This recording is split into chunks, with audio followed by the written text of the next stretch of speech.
Let's begin today's video. The immune community in Ireland. On the Antrim Hills of Ireland, researchers have discovered traces of a small community that survived continuously for nearly a millennium. This group managed to endure a series of major historical upheavals, including the European famines, the Black Death, the Irish potato famine, and severe climate periods such as the medieval warm period and the Little Ice Age. Archaeological evidence, soil sample analysis, and population records all show that mortality rates from disease and famine here remained remarkably low compared to neighboring areas. Scientists compared the social structure and livelihood patterns of this village to other communities across the country. The key difference was a completely free social model.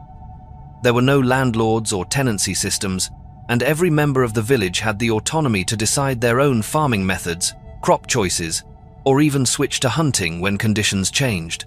This organization allowed the community to adapt proactively to risks such as crop failures, epidemics, or climate fluctuations, avoiding dependence on outside factors like merchants or exploitative relationships with landowners. A diversified livelihood model also contributed to their stability. Analysis of pollen and peat core samples showed that residents frequently rotated between farming, animal husbandry, and utilizing natural resources, thus spreading risk instead of depending on a single food source. Additionally, the absence of rent or land tax payments allowed the community to preserve their food reserves, minimizing the risk of total loss in bad years.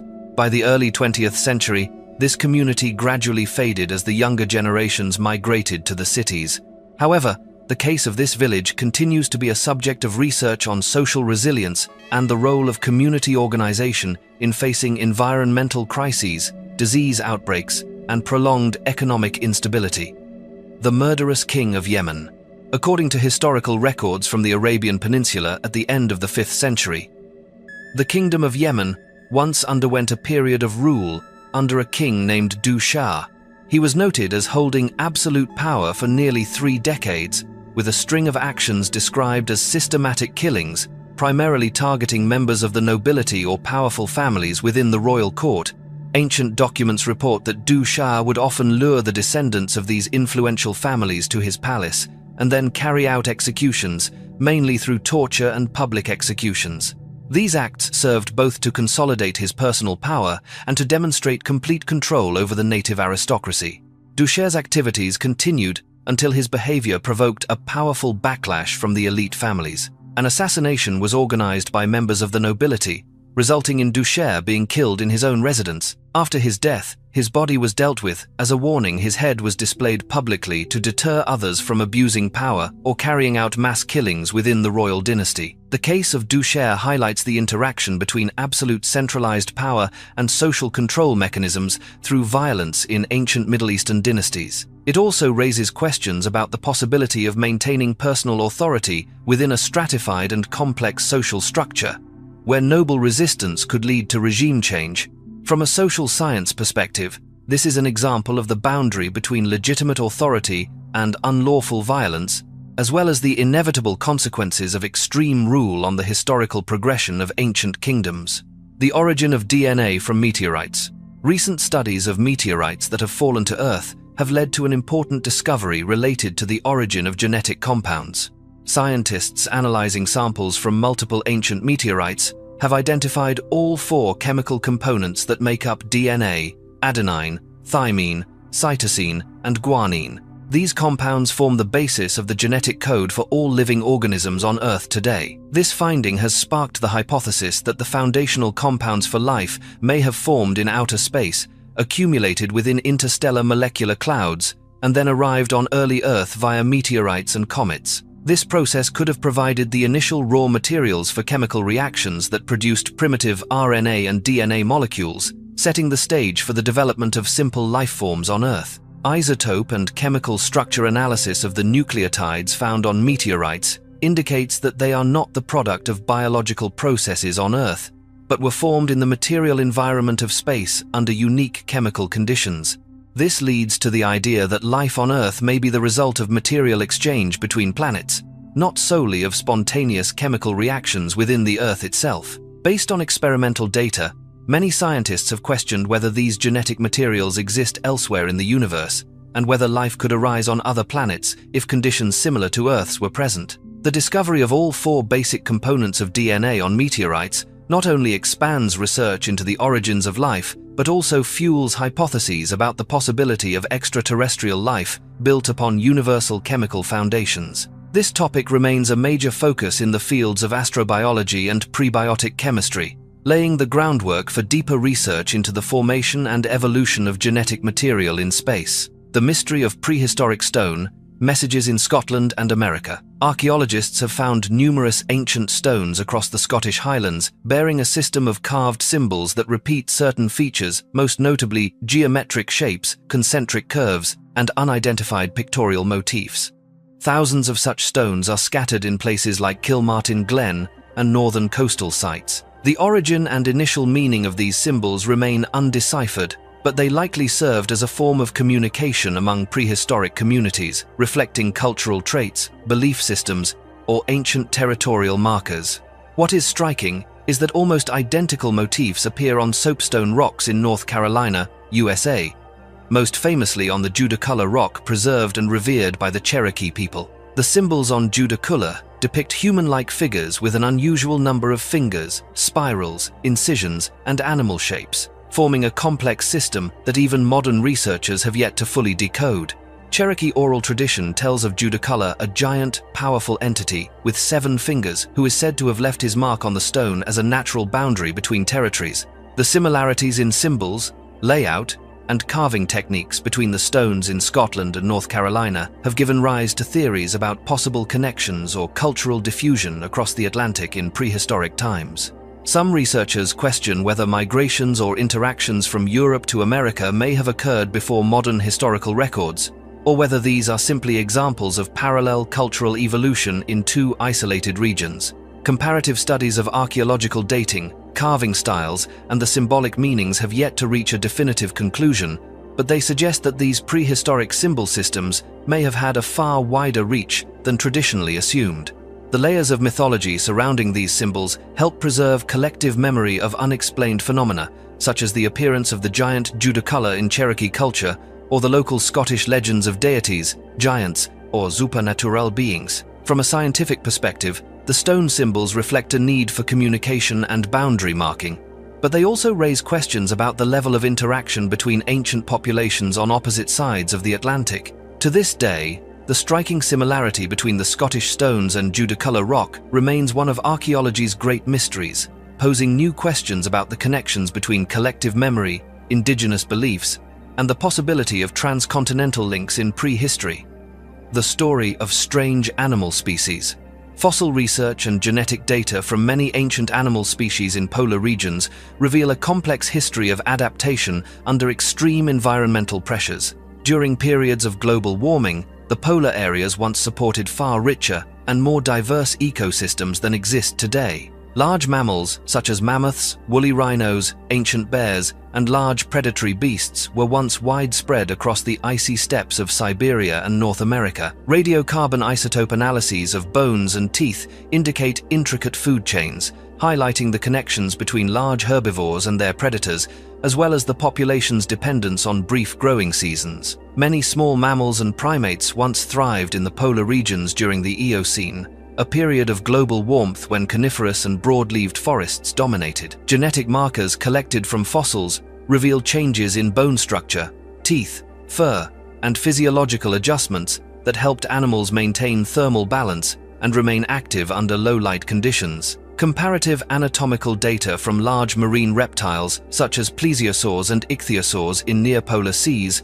also illustrate significant morphological diversity, reflecting clear ecological differentiation, with some species specializing in eating fish or squid, and others adapted for hunting large prey thanks to powerful jaws and flexible fin structures. Ancient bird and mammal populations in Antarctica once included giant penguins, large raptors, and other flightless birds, as shown by fossil bone analyses from ancient sedimentary deposits. Some populations developed highly specialized biological features such as thick bones, optimal insulating feathers, the ability to store fat, and efficient nutrient metabolism to survive periods of food scarcity. In glacial lakes and icy rivers, certain fish, amphibians, insects, and mollusks evolved antifreeze mechanisms in their blood, forming specialized proteins to prevent cell freezing. Some species developed elongated life cycles, deep hibernation phases, or altered body structures suited to frozen environments. Fossil samples and genetic analyses show that this evolutionary process was discontinuous, closely tied to climate changes, migrations, and the spread of populations across continents. Modern observations of polar animals such as polar bears, Arctic wolves, reindeer, Arctic foxes, and cold-water fish reveal a tendency to preserve and continue ancient adaptive traits. The study of these animals' genomes has made it possible to identify specific genetic mutations responsible for lipid metabolism, temperature regulation, seasonal coat changes, and circadian rhythms suited to changing light conditions. These discoveries contribute to building evolutionary and adaptation models for polar animals, providing valuable data for biodiversity conservation in the context of modern climate change. The City of Giants in the Grand Canyon. Deep within the Grand Canyon, the story of a city of giants has fueled debate for over a century. According to an article published in the Arizona Gazette in 1909, explorer G.E. Kincaid discovered the entrance to a vast cave system perched high on a steep cliff. After gaining access to the cave and descending further inside, Kincaid described a network of tunnels and underground chambers extending more than 600 meters below the surface. There, he claimed to find multiple mummies significantly larger than modern humans, each wrapped in dark cloth and seated on large stone chairs. In addition, the underground city contained numerous copper artifacts, stone tablets carved with hieroglyphics resembling Egyptian writing, and stone statues in meditative poses, holding lotus flowers, details often seen in Buddhist art. The records describe these artifacts as having a blended style, making their cultural origin difficult to pinpoint. Some objects are reminiscent of ancient Egyptian metallurgical techniques, while others seem closer to old Asian civilizations. Even the inscribed tablets Kincaid collected have yet to be explained in terms of origin or true meaning. The most striking detail lies in the mummies themselves, estimated to be over 2.7 meters tall, dominating the shadowy spaces of the underground city. The Arizona Gazette report asserted that the expedition was funded by the Smithsonian Institution, one of America's most prestigious research centers at the time. However, critics argue that the entire account was a product of journalistic imagination or conspiracy theories. Subsequently, no verifiable documents about G.E. Kincaid have surfaced, and no official statements from the Smithsonian have ever confirmed such a discovery. The absence of archaeological evidence, along with restricted access to the Grand Canyon area, has only deepened skepticism about the veracity of this legend. Amid these unverified details, the story of the City of Giants remains open to speculation. It could be a modern myth, a journalistic hoax, or perhaps the only clue to a civilization that once thrived and then vanished beneath North America's surface. So far, all theories remain subject to debate, leaving a significant gap in the archaeological history of the Grand Canyon region. Pa de Ha in Colombia has become a focal point for both archaeologists and researchers of unexplained phenomena. Located near the city of Bogotá, this mountain is notable for the frequent appearance of unidentified lights in the sky. Every week, numerous research teams and local residents gather here to observe luminous objects moving above the mountain's summit. The phenomenon has yet to be fully explained from a physics or meteorological perspective, despite being recorded many times using modern imaging equipment.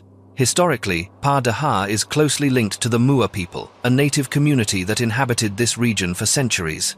According to archaeological and oral records, the Mua regarded the mountain as a major spiritual center, where they conducted religious ceremonies, including sacrificial rites. Material evidence such as archaeological remains and historical documents shows that these rituals were intended to maintain social order and protect the community from external threats. When Spanish colonizers entered the area, many community members chose to end their lives here to preserve collective honor, resulting in a chain of events with lasting psychological and cultural impact on the region. Researchers of anomalous phenomena, most notably engineer William Chavez Ariza, have conducted long-term observations spanning decades and produced numerous reports on unidentified flying objects in this area. Collected data includes photos, videos, and records of unusual radiation. though there is not yet sufficient scientific evidence to confirm the origins of these phenomena. Some theories suggest a connection between the unique geological energy fields of Pardaha and the frequent appearance of unidentified lights, but such hypotheses require further verification through fieldwork and interdisciplinary analysis. Pardaha stands as a prime example of the interplay between geology, history, culture, and unexplained natural phenomena. It is one of South America's most prominent sites for both archaeology and anomalous research, as it combines remnants of indigenous culture with a series of physical phenomena whose sources remain unidentified, laying the groundwork for future interdisciplinary studies. The mystery of dark DNA and ancient symbols. Recent advances in molecular biology have introduced the concept of dark DNA, segments of genetic material present in the genome whose specific functions remain undetermined or undecipherable with current technology. Although these dark DNA segments make up a significant proportion of an organism's genome, they do not encode proteins. However, evidence suggests that they play important roles in regulating genetic activity, stabilizing chromosome structures, and interacting with environmental factors. The existence of dark DNA poses a major challenge for genetics, as both their structure and biological impact remain shrouded in mystery, much like the concept of dark matter in cosmology.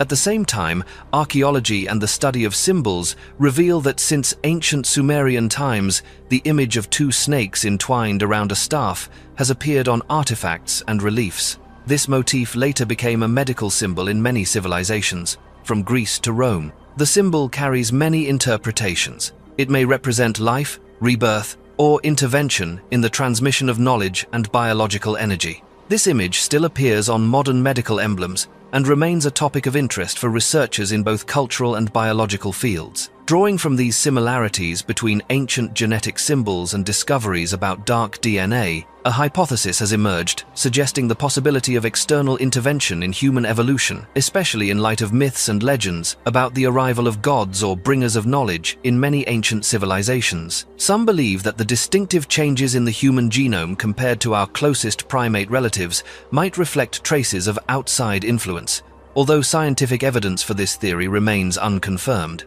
Recent studies in molecular biology and biomedicine show that psychosocial factors such as positive emotions and resilience to stress can affect DNA activity, particularly in non-coding regions. Experiments on groups under psychological pressure have shown that the structure and function of mitochondria are altered by changes in emotion, influencing metabolism and immune responses.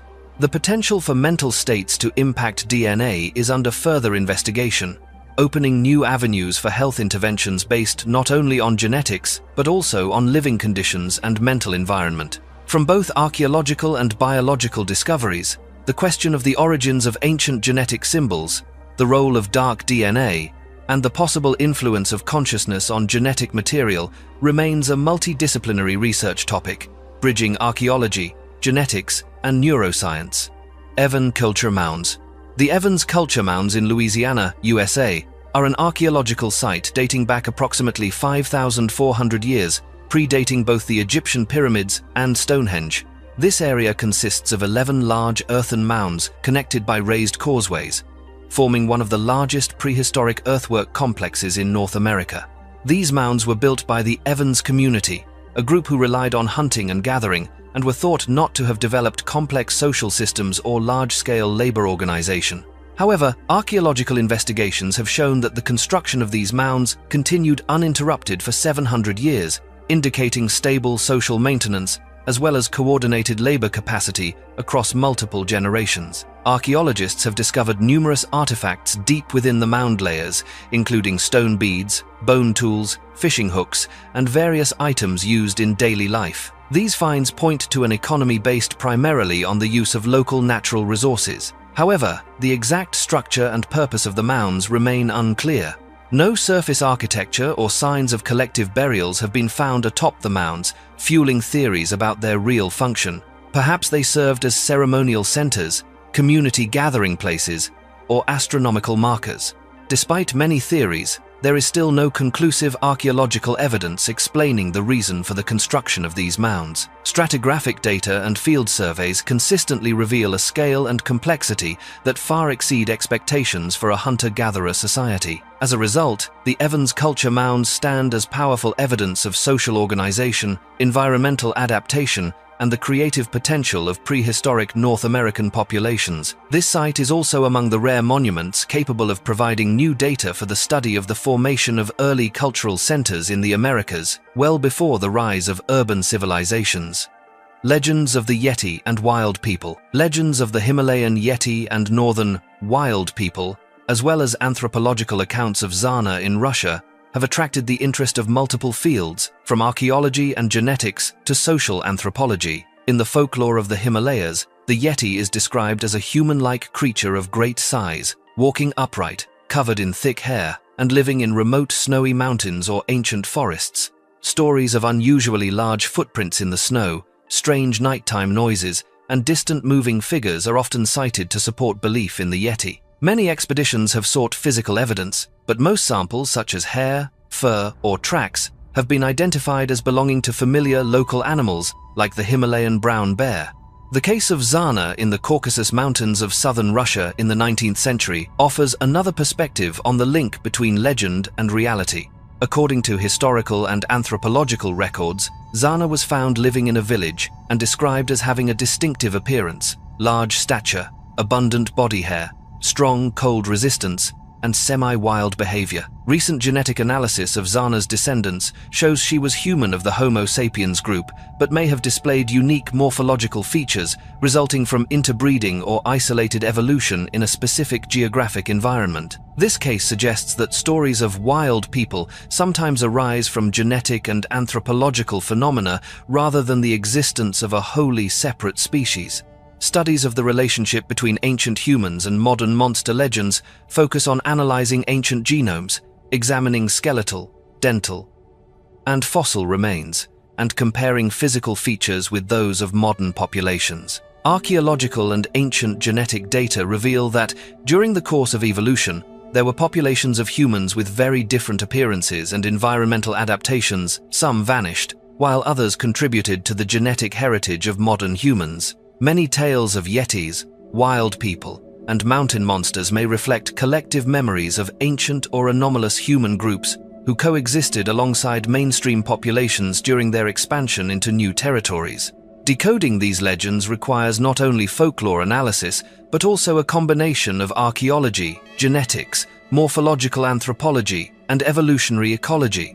The results suggest that legends of yetis and wild people may reflect a blend of memory about archaic humans, genetic diversity, and localized evolutionary events, thereby expanding our understanding of human development and the cultural ecological systems of both northern and high mountain regions. Cocknow Stone. The Cocknow Stone in West Dunbartonshire, Scotland, is one of Europe's most remarkable carved stones, dating back to the Bronze Age, around 5,000 years ago. This massive slab measures over 12 meters in length and more than 7 meters in width. Its surface features more than 90 motifs, including concentric circles, spirals, and unidentified geometric symbols. The discovery of the stone in 1887 sparked extensive debate about the stone carving techniques and symbolic knowledge of Scotland's ancient inhabitants. The patterns on the Cocknow stone remain undeciphered, and no links have been found to any known system of characters or languages that once existed in the area. Most carvings are made up of interlocking circles, small grooves, connecting lines, and deeply incised dots. Archaeological studies show that some motifs resemble prehistoric rock art found elsewhere in Europe, but the complexity of the Cocknow stone is considered exceptional compared to many sites of the same era. There is still no consensus about the function of the Cocknow stone. Some researchers believe the slab may be a primitive astronomical map, used to track celestial events or mark cycles of time. Others suggest it may have served as a ritual site for religious activities, or simply as a territorial marker representing community ownership. However, no archaeological evidence has been found to confirm any of these theories.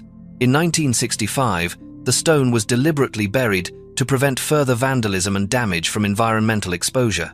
In 2015, a team of archaeologists from the University of Glasgow excavated the site and recorded every detail of the patterns using advanced scanning technology, paving the way for deeper research into these symbols in the future. Today, the Cocknow stone stands as a classic example of Scotland's prehistoric mysteries and raises questions about the relationship between symbolic thinking, craft skills, and social function within ancient European communities.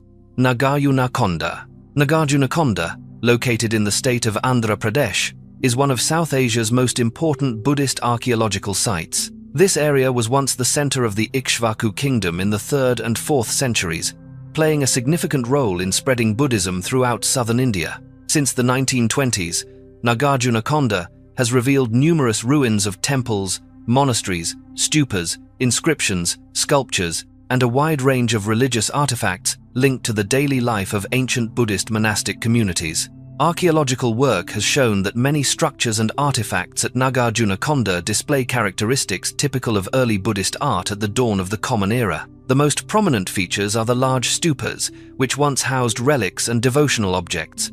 In addition, hundreds of Sanskrit and Pali inscriptions record historical events, construction activities, and the contributions of kings and lay supporters. These findings reveal that Nagarjunakonda was once an international Buddhist center, attracting missionary groups from many regions of South and Southeast Asia, and even showing signs of interaction with Mediterranean areas. The name Nagarjunakonda is linked to the great Buddhist philosopher Nagarjuna, founder of the Madhyamaka school, who had a profound influence on Mahayana Buddhist thought. Although historical records have not definitively confirmed that Nagarjuna lived or studied here, many legends and ancient texts associate this ancient city with his name, blending historical and religious elements in the perception of later Buddhist communities. Since 1960, the entire Nagarjunakonda Valley has been submerged under a reservoir created by the construction of the Nagarjuna Sagar Dam. Most of the major monuments were relocated and reconstructed on small islands within the lake, while many artifacts were moved to local museums for preservation. Nagarjunakonda is now a prime example of how large-scale irrigation projects can impact archaeological heritage, and it stands as evidence of the development and dissemination of Buddhism throughout the Indian subcontinent. The lost city of Tuam in the UAE. On Al Alenia Island off the coast of the Qatar Peninsula, archaeological teams have uncovered an architectural complex buried beneath sand and rock, including the ruins of dwellings, foundations of large structures, and fragments of ancient building materials. Initial excavations suggest this was a sizable settlement, far larger than simple fishing villages. According to ancient Gulf records, this place was once known as Tuam, a city that served as a key center for pearl harvesting and trade across the Persian Gulf for centuries in the early Common Era. Its strategic location at the gateway to trade routes made Tuam a hub for merchants and precious goods, connecting it with major ports in the Mediterranean and Indian Ocean. The pivotal moment in the excavation came when researchers discovered several mass graves scattered around the settlement, with burial structures displaying clear anomalies. In many graves, most of the skeletal remains belonged to young individuals, and there was almost no evidence of physical trauma, violence, or accidents, yet all appear to have died at the same time. Carbon isotope analysis and genetic dating pinpointed the period of burial to the mid-6th century, coinciding with the peak of the Justinian plague that swept through the Near East and Mediterranean. Additional data from the Tuam site record the abrupt collapse of local trade, as seen in the cessation of goods movement, pearls, imported coins, and numerous signs of abandoned construction projects. Oral histories from the region long afterward continued to recount a mysterious epidemic that forced the community to abandon their homeland, turning a thriving city into a deserted ruin. Combining all archaeological, biological, and comparative records with historical accounts of the Justinian plague from Egypt and Byzantium, it appears that Tuam was one of the major commercial centers erased by epidemic disease. The archaeological evidence of mass graves, the prevalence of young skeletons, and the timing that matches ancient plagues together provide a classic case study of the impact of pandemics on the social structure and fate of ancient cities in the Middle East and Gulf region. Ciudad de la Virgen, located in Guanajuato, Mexico, is an archaeological site representing the urban development of the Otomi people after the decline of the Teotihuacan civilization. Recent excavations confirm that this city emerged in the 8th century, right after Teotihuacan, the most powerful center in central Mexico, collapsed. This context has led to the hypothesis of a large-scale migration, with a group moving northward and forming a new community known as Quijada de la Virgen. The urban structure of Quijada de la Virgen reflects a continuation of spatial organization, ritual practices, and architectural models inherited from Teotihuacan, from public squares and temples to astronomical constructions aligned with the cycles of the sun, moon, and stars. Archaeologists have identified clear evidence of stone construction techniques, along with ritual remains related to the worship of the moon, Sunday, and Venus, in line with the religious and astronomical traditions that flourished in Teotihuacan. However, archaeological records on the Otomi society at this site remain limited. The development of Quijada de la Virgen lasted about 400 years, after which the city was abandoned in the early 11th century for reasons yet unknown. Current research points to the possibility that environmental changes, internal conflict, or pressure from external groups may have contributed to the dissolution of the community, but no definitive evidence has been found to fully explain this collapse. Although most of Quijada de la Virgen's remains today are on private land and have only recently become widely accessible, discoveries here provide important new data on population movements, the role of the Otomi people in Mesoamerican history, and the connections between major civilizations through patterns of urban organization and religious ritual. The survivors of the Pompeii disaster. Decades of archaeological research at Pompeii and Herculaneum long suggested that most residents of the two cities perished during the eruption of Mount Vesuvius in 79 AD. However, new data from anthropological studies, ancient texts, and material evidence reveal a more complex reality. The number of skeletal remains found in the layers of fossilized ash accounts for only a small fraction of the total population recorded in administrative documents, tombstones, name inscriptions, and Roman-era citizen lists. Excavations at various sites across Campania and other coastal Roman cities have uncovered records relating to groups of settlers whose names and origins trace back to Pompeii and Herculaneum. Some families have been identified as having re-established communities in Ostia, Puteoli, Cumae, and even further afield in central Italy and Sicily. Inscriptions show that these survivors not only lived on, but integrated into the social, economic, and religious life of their new homes. Notably, families such as the Caltilia line built temples, joined city councils, and left traces in local records, property transactions, and public works, preserving Pompeian traditions in new lands. Combined with archaeological evidence, such as horse-drawn carts, personal belongings, and coins found along escape routes, researchers now believe that a significant portion of the residents of Pompeii and Herculaneum escaped before the region was completely buried in ash. Other groups evacuated by sea, seeking safety in ports around the Bay of Naples. This synthesis of archaeological, textual, and material sources has overturned previous assumptions about the total annihilation of Pompeii and Herculaneum. Although both cities were physically destroyed, the legacy of their former inhabitants lived on in Roman cultural and social life for generations, offering a new perspective on the resilience, adaptability, and survival strategies of ancient societies facing natural catastrophes.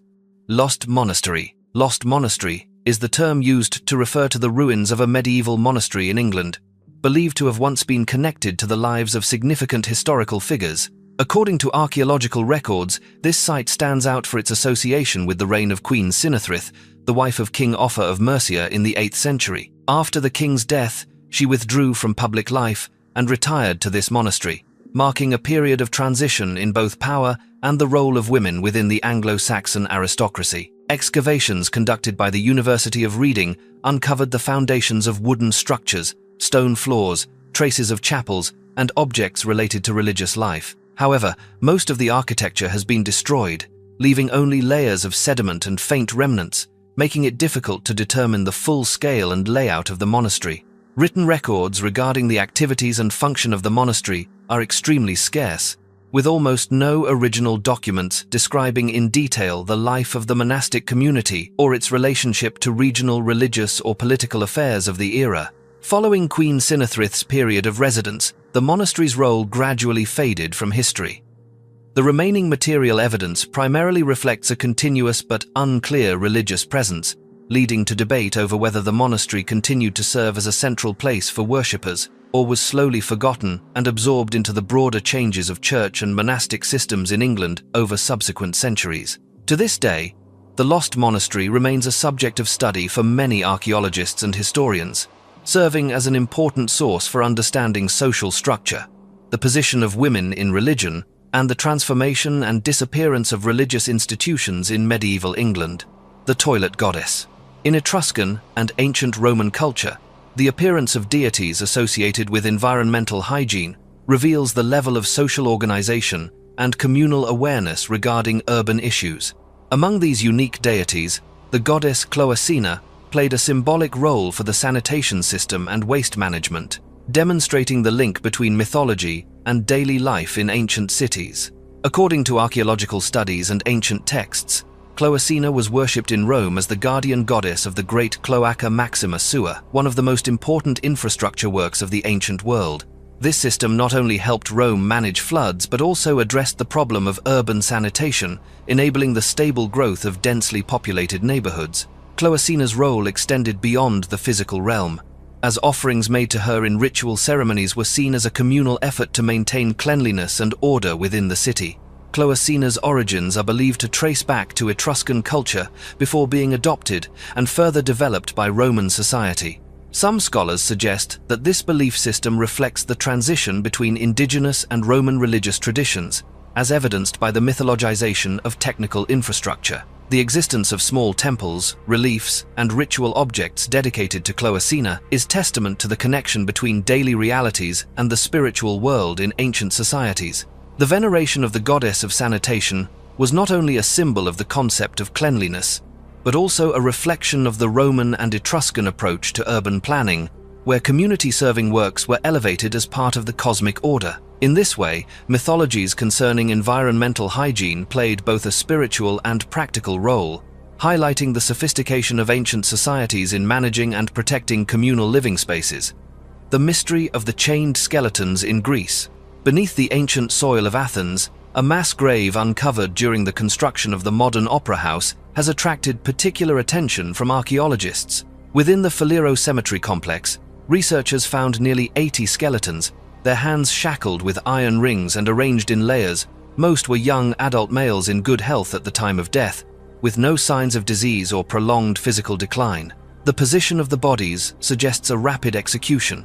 Many lay on their backs, arms stretched above their heads, mouths open, indicating simultaneous death during a violent mass event. Archaeologists dated the skeletons to the 7th century BCE, a period when Athens experienced severe social unrest and power struggles between the aristocracy and popular uprisings. One of the most prominent events of the era was the failed coup led by Cylon, a famous Olympic athlete, who attempted to overthrow the tyrant Megacles. According to ancient records, Cylon and his supporters seized the Acropolis but failed, with Cylon escaping while those who participated were captured and executed en masse. The archaeological evidence of chained skeletons fits the descriptions of this crackdown, although debates remain about the true identity of the victims.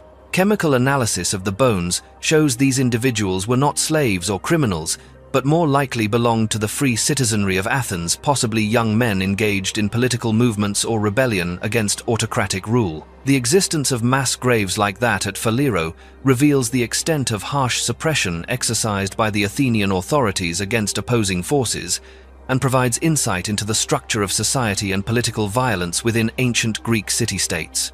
This collective burial raises many unanswered questions about methods of repression, standards of justice, and the political motives that shaped Athens during the transition toward early democracy.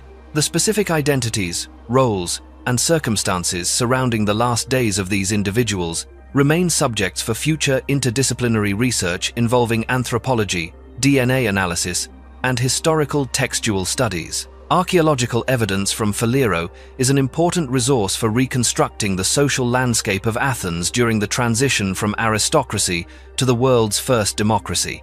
The legendary metal orichalcum. Orichalcum was first recorded in classical philosophical texts, most notably Plato's works on Atlantis, where it is described as the primary building material for the city's temples and structures. From ancient Greece and Rome onward, orichalcum has been associated with questions of material value, metallurgy, and the real origins of this mysterious alloy. It was not just a myth. Some ancient technical documents reference orichalcum in connection with currency and luxury goods, underlining its importance to the Mediterranean world's economy and culture. A major breakthrough occurred in 2015 when archaeologists discovered 47 metal ingots identified as orichalcum in a shipwreck off the coast of Sicily, dating to the 6th century BCE. Analysis using spectroscopy and advanced chemical methods showed these ingots to be composed mainly of copper and zinc, with smaller amounts of nickel, lead, and iron. Their composition differs from common brass, giving orichalcum unique physical and chemical properties, most notably a color and luster similar to natural gold. The appearance of orichalcum in the shipwreck near Gela further supports the theory that ancient metallurgical technology had reached a remarkable level, allowing for the production of alloys with controlled qualities and high economic value. In addition to physical evidence, historical records indicate that orichalcum was used for minting coins, making decorative objects, or symbolic items. Roman coins have been conclusively identified as orichalcum through archaeological and contemporary textual analysis. The value of this metal was so great that, in certain periods, merchants and even officials exploited its similarity to gold for fraud in financial transactions or asset storage. Nevertheless, the original metallurgical recipe for orichalcum has never been completely reproduced in any modern experiment, despite numerous attempts to reconstruct it based on ancient texts and artifact analysis. The significance of orichalcum also lies in its symbolic and social status. It was prized not only for its physical properties, but for its cultural meaning, often appearing in legends about lost cities or powerful ancient dynasties. The connection between orichalcum and Atlantis continues to fuel public imagination and scholarly curiosity alike. Today, debates over the true nature of orichalcum remain unresolved. Some scholars argue that the discovery in Sicily reflects a refined ancient brass, not quite matching Plato's description of the almost gold alloy used by the Atlanteans. The greatest challenge remains the lack of detailed technical texts outlining the manufacturing process and the evolution of metallurgical technology over the centuries. This scientific uncertainty adds to the allure of orichalcum, demonstrating both the limits of modern archaeological knowledge and the unanswered questions about ancient material innovation. The discovery of ingots in ancient shipwrecks, together with physical and historical evidence, shows that orichalcum was not merely legendary, but a practical outcome of material research, development, and Mediterranean trade in antiquity. The giant Roman skeleton. During the excavation of an ancient Roman cemetery in 1991, archaeologists uncovered a skeleton of exceptional size, far exceeding the average stature of people from that period. The remains were identified as belonging to a male who lived in the 3rd century AD, with an estimated height in life of nearly 2.03 meters. This was extraordinarily rare in Roman society, where the typical adult male stood around 1.65 meters tall. Examination of the bones revealed numerous signs of a pituitary gland disorder, specifically gigantism, a condition that results in excessive growth hormone production. Analysis of the skull revealed trauma consistent with a pituitary tumor, which is considered crucial evidence supporting this medical diagnosis.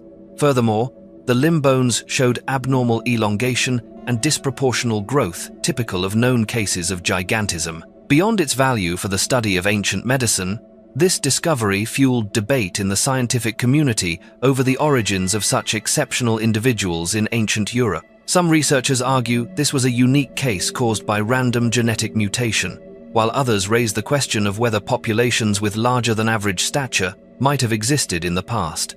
However, there is currently no archaeological evidence for a continuous presence of such individuals in the Roman population or neighboring regions. The Roman giant skeleton remains the clearest evidence of gigantism in ancient European history. This discovery not only provides a reference point for ancient pathology, but also broadens our understanding of biological variation in human history, while continuing to provoke debate about the morphological diversity of early human populations. The bottomless pit in Washington. Amid the forested mountains near Ellensburg, a modern legend has arisen about a bottomless pit made famous by a man named Mel Waters, who went public with his claims on late-night radio at the end of the 20th century. According to his account, Mel Waters stated he owned property containing a hole so deep that, even after lowering fishing line for dozens of kilometers, he never reached the bottom. Objects thrown into the pit would vanish completely. leaving no trace, further fueling speculation about the true nature of this geological feature. From the time the story first spread, the bottomless pit rapidly became a subject of widespread discussion, capturing the interest of mainstream media and researchers of anomalous phenomena across the United States. Subsequent rumors claimed the US government immediately seized control of the site, restricting civilian access, and was suspected of constructing a secret facility beside the pit. Local residents have reported witnessing strange phenomena in the area, including sightings of unidentified flying objects, mysterious lights, and even missing animals. Theories of alien activity, covert military research, or connections to other unexplained phenomena only added to the pit's mystique. However, geologists and natural scientists have pointed out that the existence of a true bottomless pit contradicts modern understanding of the Earth's crust. A hole deep enough to have no bottom would collapse rapidly under the weight of overlying material, filling in with debris or groundwater. Experts also note that, despite numerous searches and on-the-ground investigations, there is no verifiable evidence of Melwater's identity or the specific location of the pit on Washington's land maps or property records. Some suggest that the legend may have originated from abandoned mines, old wells, or local shafts, stories amplified through word of mouth into a modern folk legend reflecting society's enduring curiosity about the unexplained limits of the natural world. The story of the bottomless pit in Washington serves as a prime example of the intersection between popular media, modern folklore, and the desire to interpret supernatural phenomena through a scientific lens. Even without conclusive physical evidence, the subject remains highly popular, broadening the scope of debate on the boundary between science, legend, and the mysteries of the natural world that remain unsolved. Marcahuasi. The Marcahuasi Plateau, located in the Andes Mountains of Peru, at an altitude of over 4,000 meters above sea level, is known for its concentration of hundreds of unusual natural stone formations. Since the 1950s, archaeologists and geologists have documented many rocks here whose shapes resemble human figures, animals, and unidentified symbols. Some formations tower dozens of meters high, scattered across a vast area and forming a remarkable geological complex amid the barren highlands. Surveys reveal that the carvings and stone formations at Marcahuasi do not entirely follow the expected patterns of natural weathering.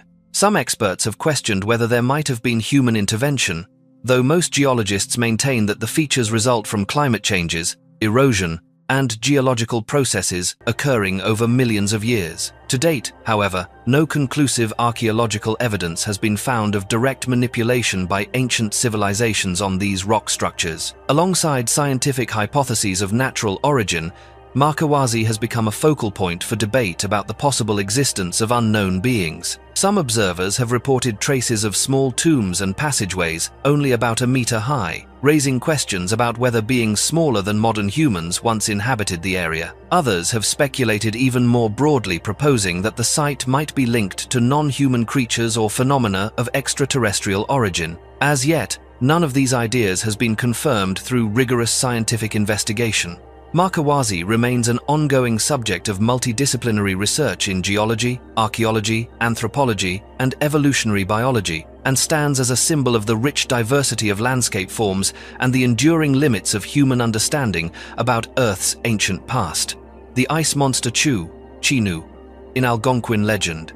The ice monster, known as Chu in Algonquin mythology, stands as a striking reflection of the profound link between a harsh, natural environment and indigenous beliefs about human transformation under the pressures of survival.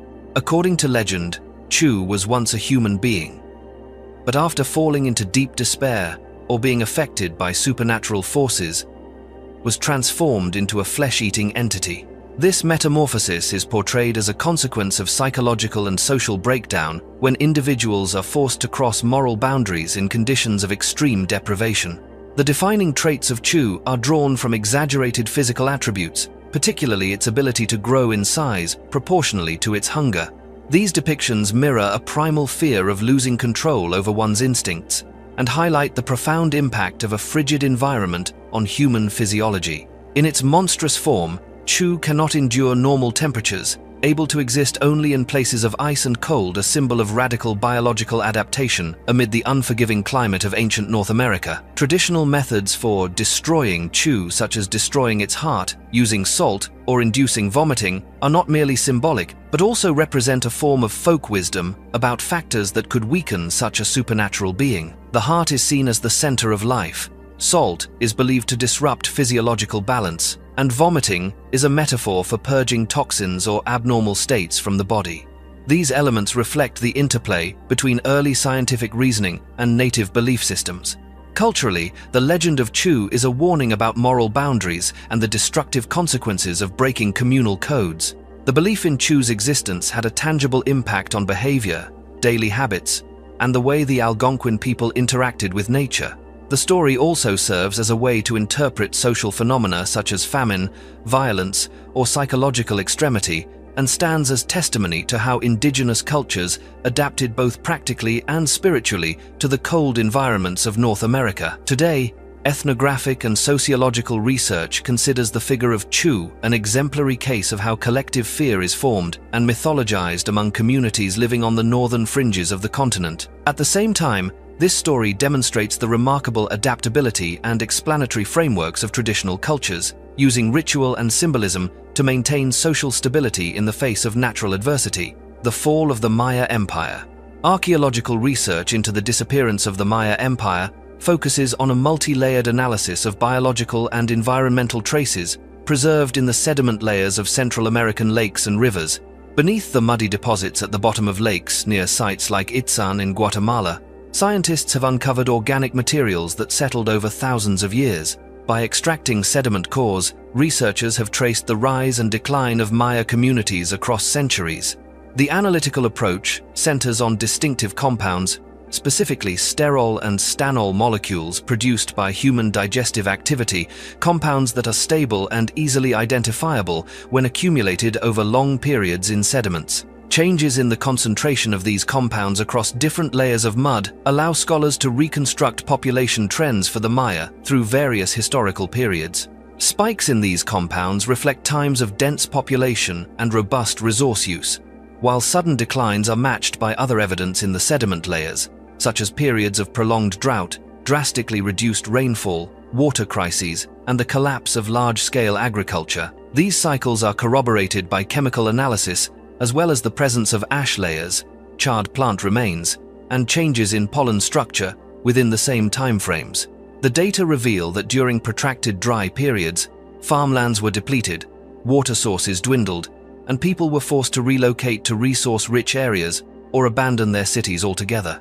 Each phase of decline triggered shifts in social structure, sowed the seeds for internal conflict, city-state warfare, and ultimately, the collapse of the central governing system. A particularly noteworthy discovery is the abrupt change in population density coinciding with the Spanish invasion. Sediment layers from the late 17th century show a spike in human-derived organic traces, reflecting a mass influx of refugees fleeing warfare and genocide, as the Spanish advanced an event not previously recorded in traditional archaeology or Spanish colonial records. Through this method, modern science has provided the first indirect evidence of large-scale population movements among the Maya.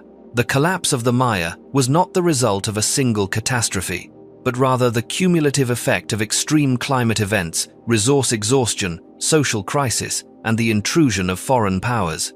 The combination of sediment analysis, archaeological stratigraphy, and historical documentation has illuminated key factors behind the decline of a civilization that had flourished for millennia in Central America. The missing footprints of Indonesia. In a vast cave in Borneo, Indonesia, archaeologists discovered a prehistoric human skeleton dating back some 31,000 years. The most remarkable feature of this find was clear evidence of a surgical amputation of the left leg performed in the distant past. Careful examination of the remaining bone showed a clean cut and healing, indicating that the individual lived for many years after the procedure, the oldest such evidence of surgical limb removal ever documented in human history. Analysis revealed that the amputation was not the result of an accident, but rather a deliberate, controlled intervention, taking place much earlier than previously believed. Until this discovery, scientists had generally thought that medical surgery only appeared with settled agricultural societies after the Neolithic Revolution, about 10,000 years ago, yet this skeleton demonstrates that medical knowledge and infection control practices existed among hunter-gatherer societies in Southeast Asia long before that. Further study of the surrounding earth and burial context confirmed this was an intentional interment, with the body carefully arranged, suggesting an organized community that supported and cared for seriously injured members. This discovery is reshaping our understanding of prehistoric development in Southeast Asia, opening new lines of inquiry into the history of medicine and the biological adaptability of ancient humans in harsh environments. Researchers continue to search for further evidence to better understand the skills, tools, and living conditions of the people who performed this ancient amputation. The medieval rat catcher. In medieval European society, the growth of cities brought ever-worsening sanitation problems, providing ideal conditions for rodents to thrive.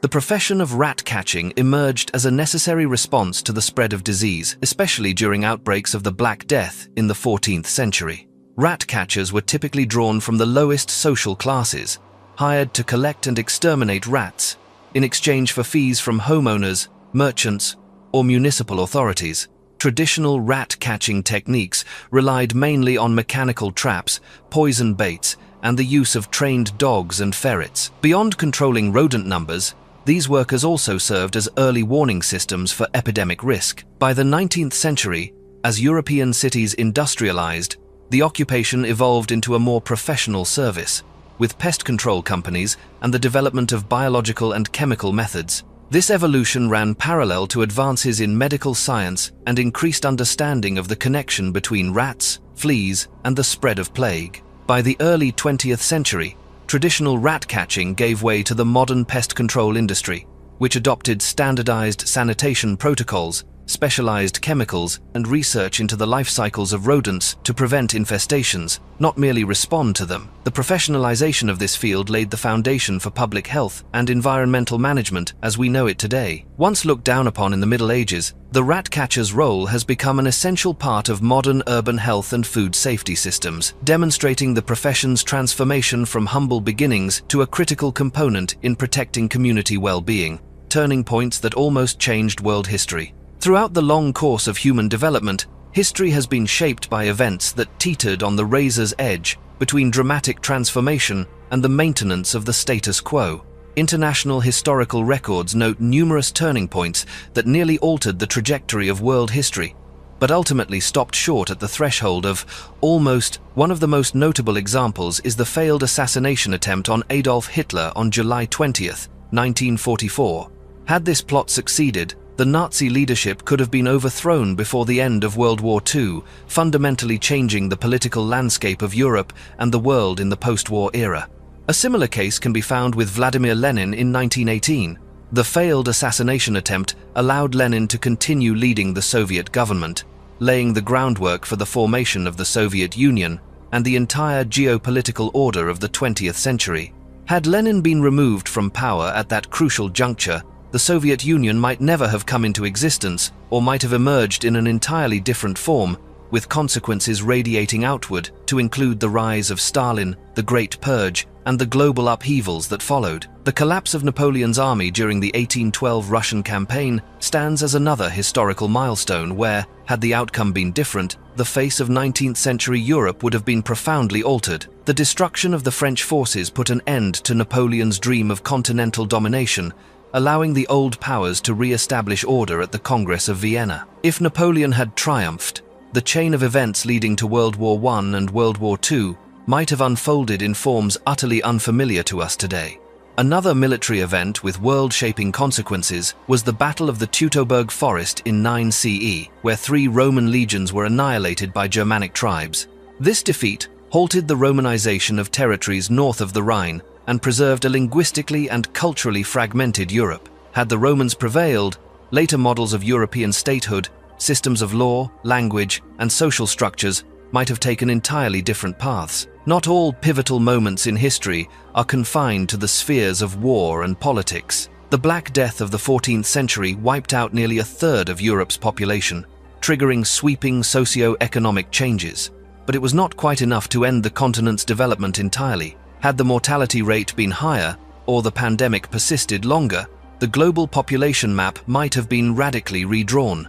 Similarly, catastrophic famines, economic crises, and near-collapse events, such as the struggles of the Jamestown colony in early 17th century North America, all serve as examples of tipping points that could have permanently reshaped regional and global history had the outcomes been otherwise. Analyzing these almost history-altering events reveals not only the randomness and fragility inherent in the course of human progress, but also highlights the pivotal role played by individual actions, weather, disease, political decisions, and unpredictable developments. Though alternate outcomes remain only in the realm of hypothesis, they help researchers gain a clearer understanding of the forces at work and the laws of historical change on a global scale. The story of the Neanderthal. In the long narrative of human evolution, Neanderthals once dominated Europe and Western Asia for hundreds of thousands of years, before vanishing completely around 40,000 years ago. The extinction of the Neanderthals remains a subject of ongoing debate, but recent research indicates that weapon technology played a critical role in their decline. Scientists have analyzed ancient weapons recovered from archaeological sites dating to the period when Neanderthals and Homo sapiens coexisted. The evidence shows that during their overlap, Homo sapiens developed projectile weapons, most notably arrows and spears capable of striking targets from a distance. By contrast, Neanderthal weaponry consisted mainly of short thrusting spears, designed for close-range use and reliant on physical strength and direct contact with prey or rivals. The emergence of projectile weapons revolutionized the hunting and combat strategies of Homo sapiens. This technological edge not only increased hunting efficiency, but also enhanced self-defense and the organization of social groups. As the two populations competed for resources and territory, the advantage provided by advanced weaponry may have been decisive, gradually pushing Neanderthals out of vital areas and leading to a steady decline in their numbers. Modern genetic evidence reveals that today's human populations still carry a small percentage of Neanderthal DNA, indicating that limited interbreeding took place before Neanderthals disappeared completely. Yet, it is clear that technology and hunting strategies were more influential than climate or disease in determining the outcome, reshaping the evolutionary order and hastening Neanderthal decline. Continued research into the weapons and stone tools of this era remains crucial for unraveling the dynamics of competition and transformation among prehistoric human species. The Star Child Skull. The Star Child Skull is among the most controversial artifacts in the fields of archaeology and modern anthropology. Discovered in Mexico in the 1930s alongside a normal human skeleton in a mining cave, the skull was later transported to the United States and became the subject of intense study by scientists and proponents of extraterrestrial contact theories. What set the Star Child skull apart was its large cranial cavity, rounded vault, prominent forehead, flattened cranial base, absence of frontal sinuses, and unusual cranial sutures. Early researchers pointed out that the ratio of cranial size to brain volume far exceeded typical values for children of the same age, fueling speculation about a possible hybrid between humans and extraterrestrials. However, subsequent genetic analyses and medical evaluations revealed that the skull belonged to a young child, about 5 years old, who suffered from congenital disorders that deformed the cranial bones. These anomalies were likely caused by conditions such as hydrocephalus or craniosynostosis, which increase intracranial pressure and alter bone development. Underdeveloped sinuses and a flattened cranial base are common in several rare pediatric syndromes. Scientifically, the Star Child skull does not provide evidence for hybridization between humans and any non-human species. Ancient DNA analysis shows that its genome falls entirely within the known range of modern human variation, with no alien genetic material detected. Nevertheless, the Star Child story continues to fascinate the public, thanks to its unusual appearance and the mysterious circumstances of its discovery, a classic example of how rare biological phenomena can give rise to legends and fringe theories in popular culture. Baphomet and the Templars. In the history of medieval Europe, the figure of Baphomet is inextricably linked to the story of the Knights Templar and the sweeping tides of political and religious upheaval. According to original records, the name Baphomet first appeared in the trial documents of Templar members in the early 14th century, during the period when King Philip IV of France and Pope Clement V launched a campaign to dissolve this military religious order. Under duress and torture, Several knights were accused of worshipping an entity known as Baphomet, a being described in vague, inconsistent terms, sometimes bearing human features, sometimes animalistic. Many modern scholars believe that the name Baphomet likely resulted from a mistranslation of Mahomet, the term used by Western Christians during the Crusades to refer to the Prophet of Islam. Against the backdrop of cultural contact and religious conflict, such misunderstandings or deliberate distortions were often used to legitimize charges of heresy. The legend of Baphomet gradually spread throughout European folklore after the Templars' dissolution, helping to cement the image of a demonic figure in the tapestry of classical mythology, even though no such being ever existed. In the 19th century, the image of Baphomet underwent yet another transformation. The French occultist Eliphas Lévy reimagined the figure as a hybrid creature with a goat's head, wings, and symbols of duality and magic, a being that had little connection to the actual Templars, but became central in Western esoteric traditions and eventually fused with modern notions of the demonic and the arcane. The evolution of the Baphomet symbol is the result of centuries of linguistic, cultural, and religious crosscurrents. The journey from a misunderstood religious reference to an iconic image of evil in the collective imagination illustrates the profound influence of propaganda and political power on the creation of enduring historical symbols. The legend of Gonzalo Guerrero.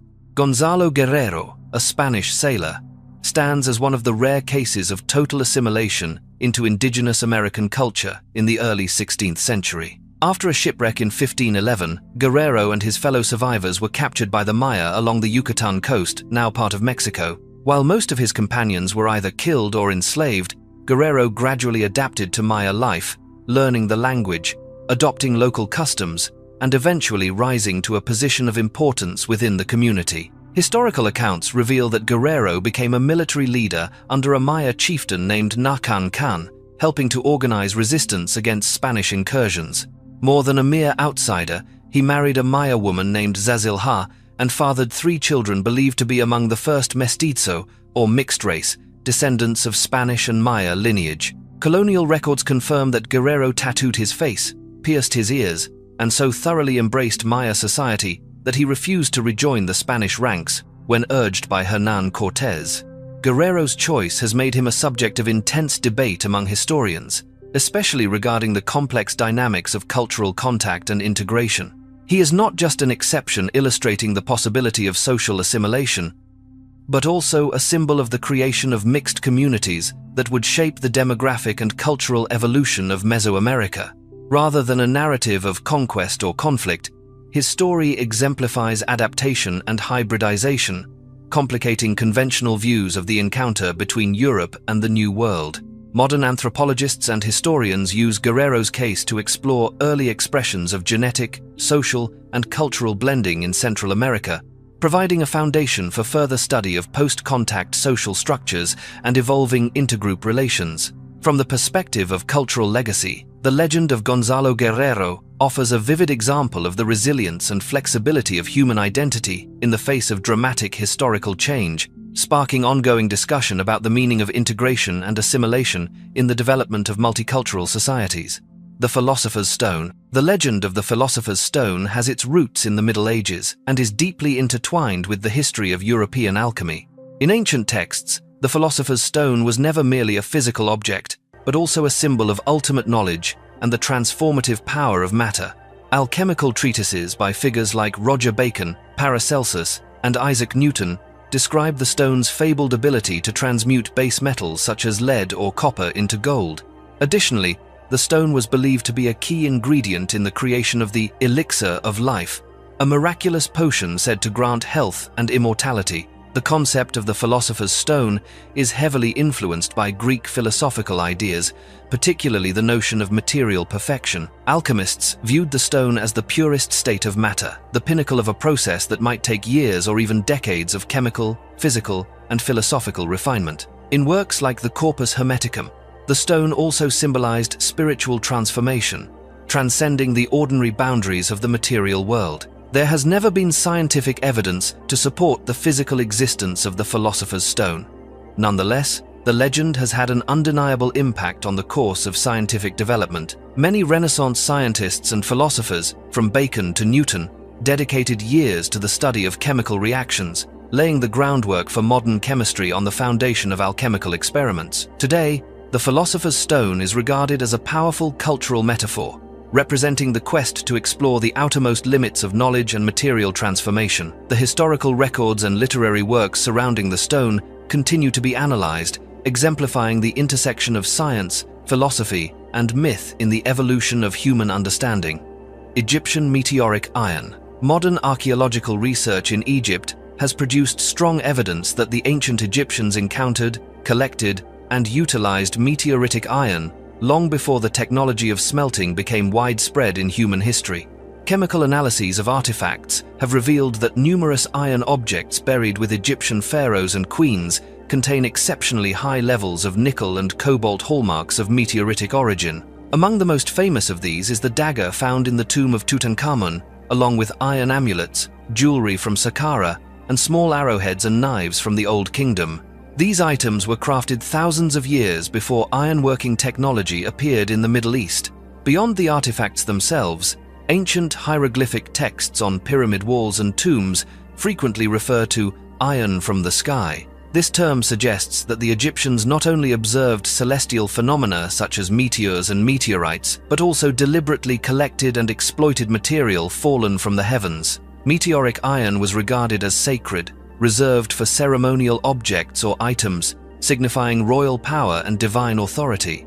Most of these objects were not for everyday use, but were instead employed in funerary rites, religious offerings, or as symbols of the divine. This sophisticated understanding of the origin and value of meteoritic iron raises profound questions for historians regarding ancient Egyptian astronomy, cosmology, and natural observation. Their clear distinction between meteoritic and smelted iron demonstrates a level of material knowledge far ahead of their contemporaries. Both historical texts and archaeological evidence indicate that the Egyptians not only gazed at the skies out of spiritual reverence, but also consciously integrated the gifts of the cosmos into their material and spiritual life. Such discoveries have reshaped our understanding of technological progress and the role of astronomy in ancient Egyptian society, pointing to an era in which the boundaries between religion, science, and technology were fluid, yet still gave rise to achievements far ahead of their time.